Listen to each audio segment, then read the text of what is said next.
Hey Norcal Karters, this is Jason, and here's just a quick video on seat hardware and primarily the washers and the conical washers. And so here you have the conical washer. You have a sunken head Allen bolt. Then you have a small washer, large fender washer, and a nylock.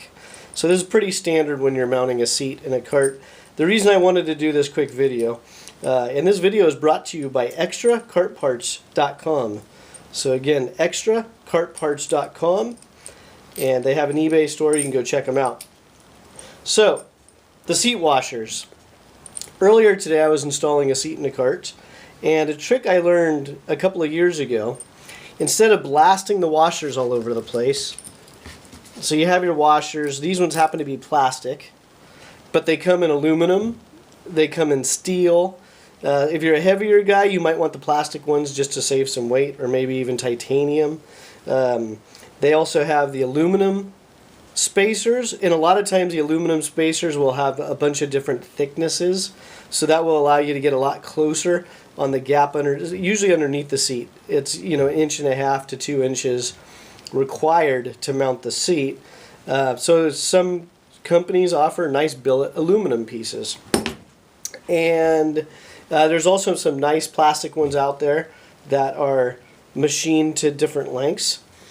Check with your chassis tuner or whoever your shop is that you deal with, and sometimes the front seat posts have little rubbers on them, so sometimes that's recommended. It's going to affect the handling and the tuning. And then this one happens to just be a generic plastic one. So again, lots of variations. The ones in my hand are just white plastic ones. And so this trick I started to do a couple of years ago, because I got tired of trying to squeeze in all the washers if I didn't happen to have the right spacer, and they go blasting all over the place, all over the ground. You drop a couple F-bombs, and then your kids start yelling at you to not use the bad words. And so what I started to do is, you already have your countersunk bolts, nuts, and washers. You already have all that stuff. So I take one of the countersunk washers, I flip it upside down, like so. I take the washers that I'm using to stack everything, put it on the bolt that I'm using, use a washer on the other end, and then I tighten everything down, like so. So now it's all kind of pinched together. Then I take electrical tape and I wrap the electrical tape around the desired washers. Now I am not wrapping my conical washer. I'm only using that as a spacer, so I have room to wrap tape all the way to the end.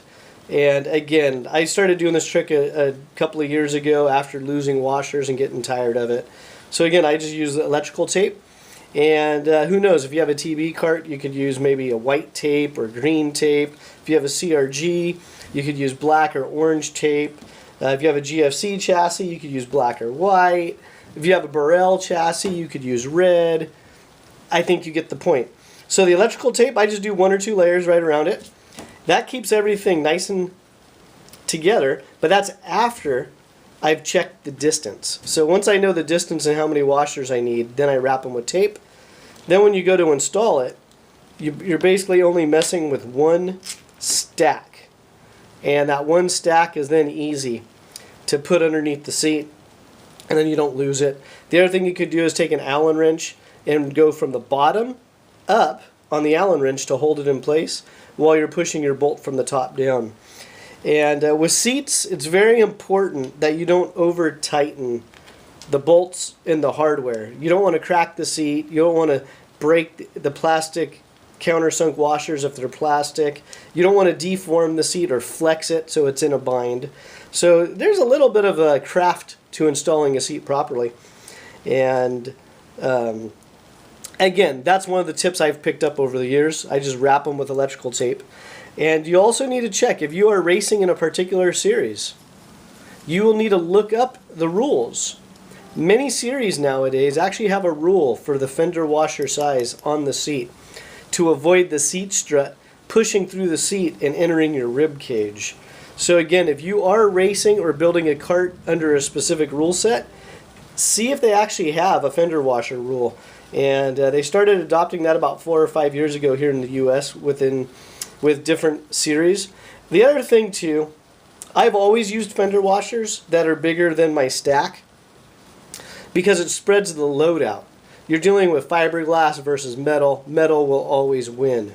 So I've always used fender washers that were about 50% larger than the stack of washers or the seat spacers that I would use to help spread the load out on the seat. So I hope you find these tips helpful. Subscribe to our YouTube channel below. And again, it's Norcal Karters. And again, thank you to extrakartparts.com for sponsoring this video.